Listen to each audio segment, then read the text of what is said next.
तुम्ही कधी ओला किंवा उबर बुक करताना सर्च प्राइसिंगमुळे हैराण झालात का? किंवा कधी विचार केलाय का की आपण जे 100 रुपये देतो त्यातले 20 ते 30 रुपये थेट या खाजगी कंपन्यांच्या खिशात जातात आणि राबणाऱ्या ड्रायव्हरला खूप कमी पैसे मिळतात.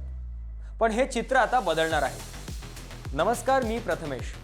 सहकार टैक्सी की ये शुरुआत 800,000 सारथी प्रतिनिधियों के सामने और कुछ कोऑपरेटिव लीडर्स के सामने हो रही है, मगर मुझे पूरा विश्वास है कि 3 साल के अंदर कश्मीर से कन्याकुमारी और द्वारिका से कामाख्या तक पूरे देश भर में ये सहकार टैक्सी हमारे टैक्सी सारथियों के कल्याण का एक बहुत बड़ा माध्यम बनने जा रही है.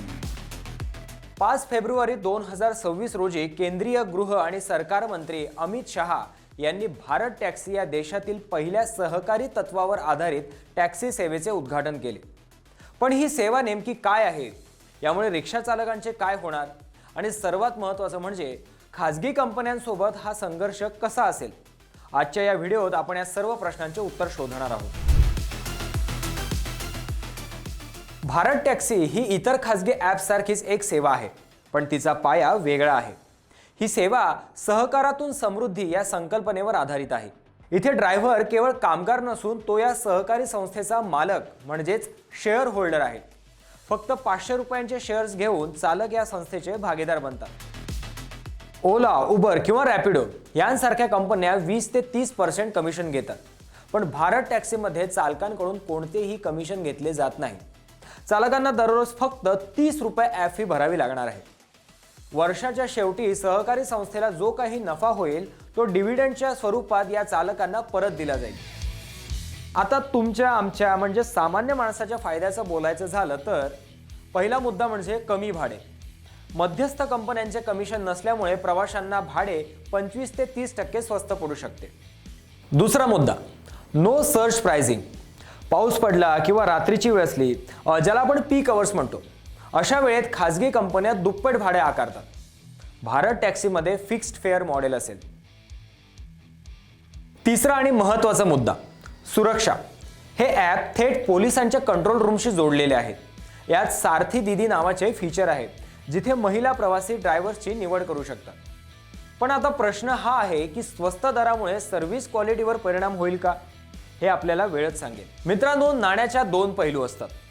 आतापर्यंत आपण पाहिलंय की रॅपिडो किंवा इतर ॲप्समुळे नियमित रिक्षा चालक आणि कंपन्यांमध्ये वाद होतात. मग भारत टॅक्सीमुळे हा संघर्ष मिटेल की वाढेल? खरे तर भारत टॅक्सीने रिक्षा चालकांनाही आपल्यात सामावून घेण्याचे ठरवले आहे. त्यांनाही या सहकारी संस्थेचे मालक होता येईल. पण आता विचार करण्यासारखी गोष्ट ही आहे की ओला आणि उबरकडे सध्या खूप मोठे भांडवल आणि तंत्रज्ञान आहे. त्यांच्याशी स्पर्धा करताना भारत टॅक्सीचे नेटवर्क किती मजबूत राहते हे महत्त्वाचे आहे. आता जर सरकारी पाठिंब्यामुळे सर्व ड्रायव्हर्स भारत टॅक्सीकडे वळले तर खाजगी कंपन्यांना आपले दर कमी करावे लागतील किंवा मार्केट सोडावे लागेल. अमित शहा यांनी म्हटलंय की पुढील 3 वर्षात ही सेवा काश्मीर ते कन्याकुमारीपर्यंत पोहोचवली जाईल. दिल्ली आणि गुजरातमध्ये पायलट प्रोजेक्ट यशस्वी झाला आहे. परंतु या व्हिजन समोर काही मोठी आव्हाने आहेत. पहिलं, तंत्रज्ञान. खाजगी कंपन्यांचे ॲप्स खूप स्मूथ असतात. भारत टॅक्सीचे तंत्रज्ञान तितकेच प्रगत राहील का? दुसरं म्हणजे मेंटेनन्स. सरकारी किंवा निमसरकारी संस्थांमध्ये नंतर येणारी शिथिलता या सेवेला मारक ठरू शकते. तिसरा मुद्दा, सामाजिक सुरक्षा. चालकांना विमा आणि निवृत्ती वेतन देण्याचे आश्वासन दिले आहे, त्याची अंमलबजावणी कशी होते हे पाहावे लागेल. शेवटी भारत टॅक्सी हे केवळ ॲप नसून डिजिटल इंडिया आणि सहकार यांचा एक मोठा प्रयोग आहे. जर हा प्रयोग यशस्वी झाला तर जगभरातील गिग इकॉनॉमीसाठी हे एक रोल मॉडेल ठरेल. आता तुम्हाला काय वाटतंय? भारत टॅक्सीमुळे खरोखरच ओला उबरची मक्तेदारी संपेल का, की ही केवळ एक घोषणा ठरेल? खाली कमेंट्समध्ये तुमचे विचार नक्की सांगा. व्हिडिओ आवडला असेल तर लाईक करा आणि शेअर करा. आमच्या चॅनलला सबस्क्राईब करायला विसरू नका. भेटूयात पुढच्या व्हिडिओमध्ये. धन्यवाद.